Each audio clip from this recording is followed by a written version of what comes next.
video, I'm going to be laying out an 8-step plan on how Infinity Ward could fix Modern Warfare's obsessive camping problem. I don't want to waste your time. I'm going to lay out my 8 steps, and then at the end of my 8 steps, I'm going to lay out some closing statements and opinions on camping and slow play styles and all of that. I'm currently recording this on November 21st. The game is just shy of a month old, so some of the things I say in this video are subject to change later. They're based on my current experience with the game. I am level 155, I have several gold weapons, I've been playing every day for hours, so, I have a little bit of credibility here, and I have been paying attention because it's kind of my job, it's kind of my thing, and I enjoy doing it. So, let's get right into this with step number 1. Step number 1. Turn the ghost perk into what it was in Black Ops 2, where it only activated while you are moving. Previously, I didn't really like this idea because I thought it'd be good to really allow for a stealthy playstyle that didn't involve sprinting everywhere, but I'm honestly okay with this. As long as the player is in motion, as long as they're touching their left stick or their W key, I think they should be off the minimap. Really, I think the slowest they should be able to move is proning speed, so basically crawling on their stomach. I think that's the slowest they should be able to move while remaining off the minimap while a UAV is active. I would also slightly buff the ghost perk by making it hide the red name above your head unless an enemy is within like 5 meters of you, or they're using the marksman weapon perk, which allows you to, or this is the recon weapon perk, the weapon perk that allows you to see nameplate. So basically, ghost hides your red nameplate unless they have that perk, or they're essentially right in front of you. People that want to take more grandpa sniping roles, get up into the top of a building and mount a bolt action rifle and snipe at long distance, those people should still have a benefit from the ghost perk. Hiding the red name above their head would do that greatly, especially since if they're sniping and they want to use a high zoom optic, they're going to have sniper glint anyway, so it's not like they're going to hide, and if they want to get rid of sniper glint, they have to get rid of their zoom, and there's good trade-offs there. The perk requires you to keep moving, so it's not great for grandpa sniping, but it does hide the red name above your head, so it's still a good option for stealthy players that maybe want to use a more methodical weapon. On to step number 2.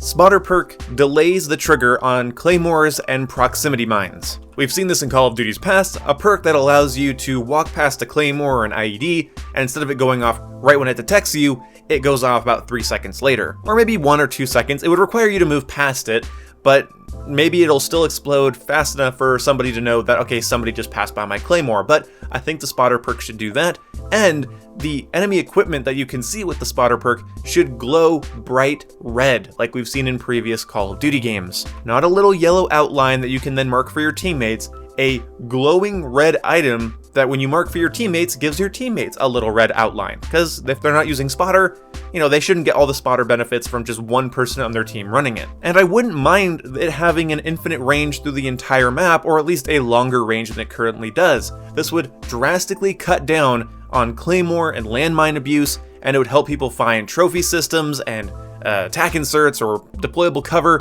because when people really get obsessively campy, I think I should be able to throw on a perk that allows me to track down their tac inserts and their claymores and allow me to delay the triggers on those so that I don't have to give away my position by firing my weapon at them or anything like that. But this brings us right into step 3, because you might think, well, spotter sounds like a very powerful perk if you do that, but that's why I want to take Dead Silence and make it a tier 3 perk. That's right, step 3 is make Dead Silence a tier 3 perk. I want people to be able to have a stealthy, methodical playstyle. If they want to run cold-blooded, ghost, and Dead Silence on their class, I think they should give up having 2 grenades, concussion and explosive resistance, picking up ammo off of dead enemies, kill chain, point man, hardline. You get it, you get how trade-offs work, hopefully. And I think this would be good, because then if you want to run Dead Silence, you can't run the newly upgraded spotter perk, and Dead Silence only really works if you're moving around, and it would kind of allow people running that perk to move around more often,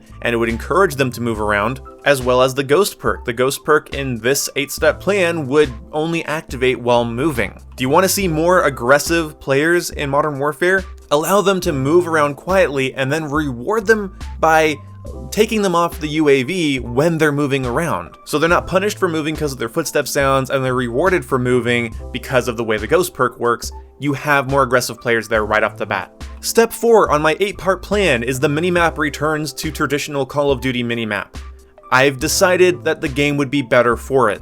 Unsuppressed weapons show you on the minimap, suppressed weapons keep you off the minimap. It provides more situational awareness and requires people to build their classes to stay hidden. There's not much else that needs to be said there. It's a tried and true minimap method we've seen in core modes in Call of Duty for years. Literally since Call of Duty 4, we've seen this. It's not new information, and I believe it's time for the minimap to be reverted back to the way it was, leading me directly into step 5.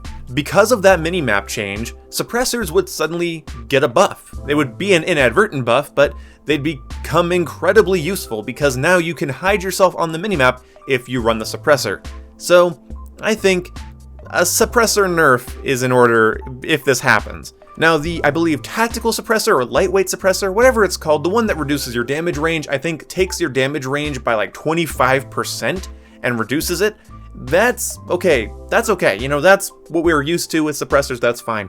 But the other suppressors that say they slow down your ADS time, it's pretty negligible, and I think that they could buff that a little bit, making the suppressors a more methodical player's choice. And if you want to use the suppressor that doesn't reduce your ADS time, you're going to have to use the one that reduces your damage range, making your gun less versatile, and I think that's a great option. I get excited thinking about these types of trade-offs and decisions when it comes to class building.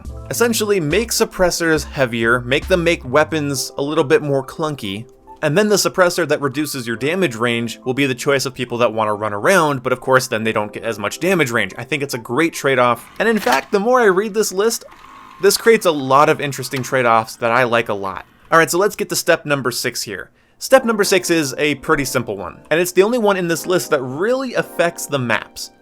Increase bullet penetration damage and distance, and really buff the hell out of FMJ rounds. It's very annoying when I see a claymore through a wall with the spotter perk and can't shoot it because apparently that wall isn't able to be shot through, and it's really annoying seeing an enemy stick his gun out from behind a corner but the wall is concrete and the bullet can't go through there.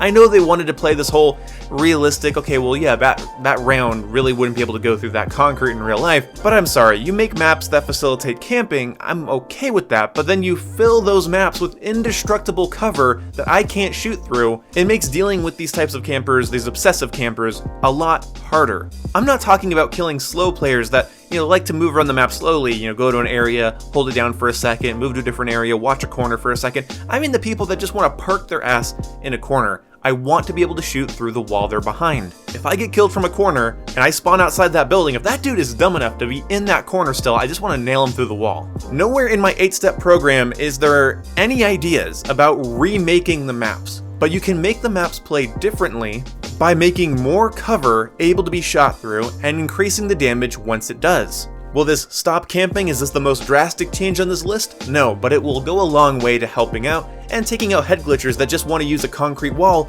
because they know if you hit them to the concrete wall, they're barely going to feel it. I'm getting hit markers in hardcore mode because my SCAR can't shoot through a stone wall, meaning my one-shot kill assault rifle in hardcore is somehow doing less than 30 damage because of a cinder block, and that gets old really fast. So that was step number 6. Step number 7 is another small one. Remove all of the listed downsides from optics that do not provide multiple utility. I'm okay with optics that are hybrid or thermal or night vision having, slower aim down sight timer or glint. I'm okay with that.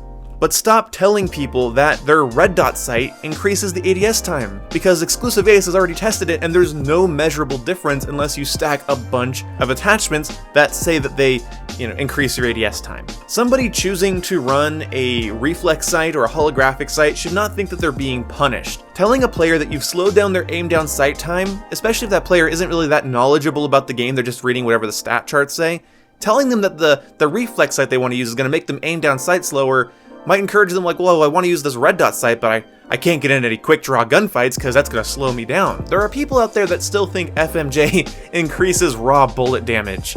Let people know that if they want to use a different optic, that's fine, that's their personal preference, and it's not going to negatively impact the weapon. Again, the only sights that I think should have negative impacts on the gun are the utility sights like hybrids, thermals, and night vision. Or the sniper scopes, of course. There just shouldn't be any con for throwing on a reflex sight. There shouldn't be any listed con or actual con.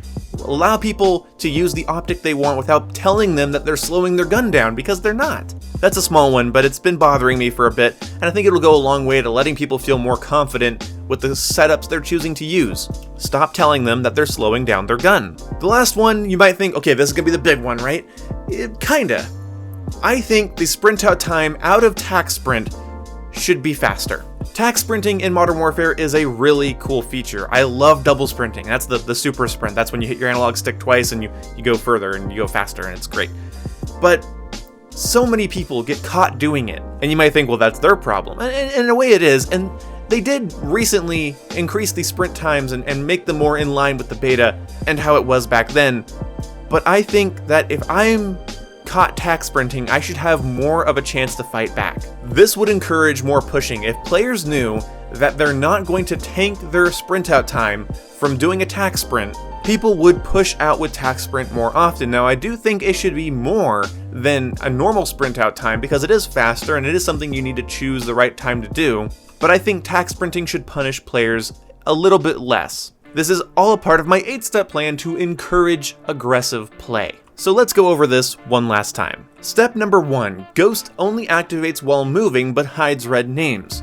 Step number 2, Spotter delays claymores and proximity mines, and equipment glows bright red like past Call of Duty games. Step number 3, Dead Silence becomes a tier 3 perk. Step number 4, the minimap returns to the traditional minimap we're all used to.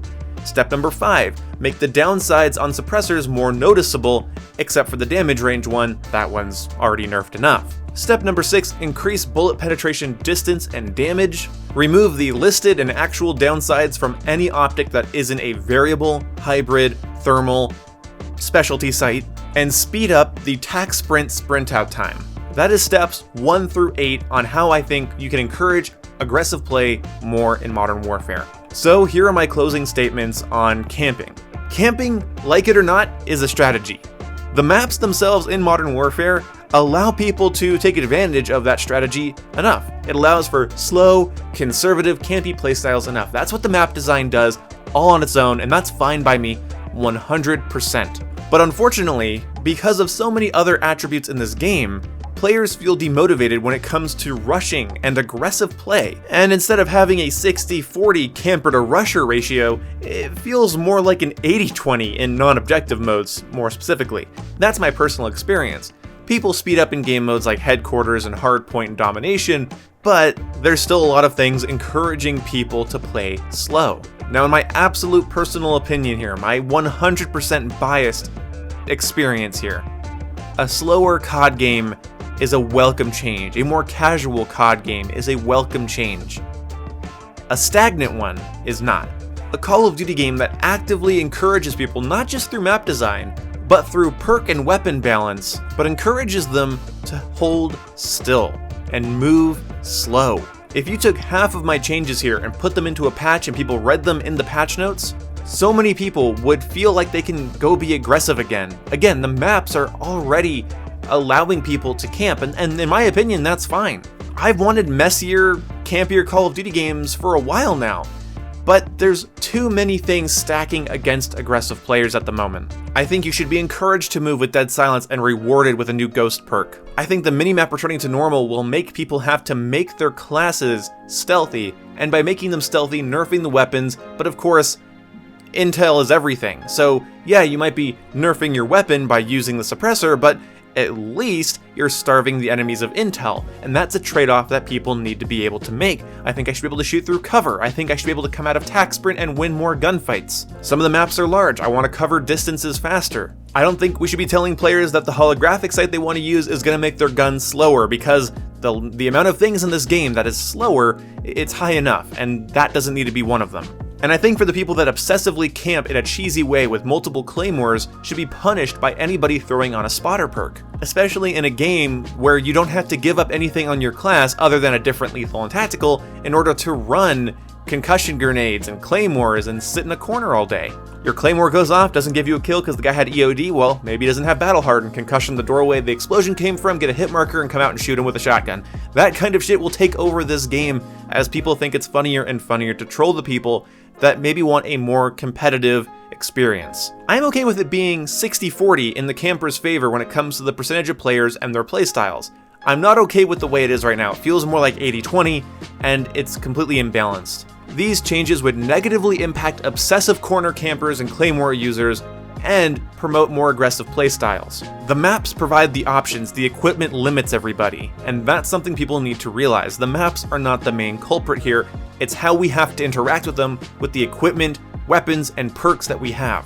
Thank you for coming to my TED Talk. If you enjoyed this video, like and subscribe, and share it with Infinity Ward on Twitter, put it on the subreddits, I don't care. If you agree with even just one step in here, please share this video. Maybe just one step's a little hard. Okay, if you at least agree with half of my steps in this video, please go ahead and share this video around. Thank you so much for watching, and I'll see you when I see you guys. Goodbye.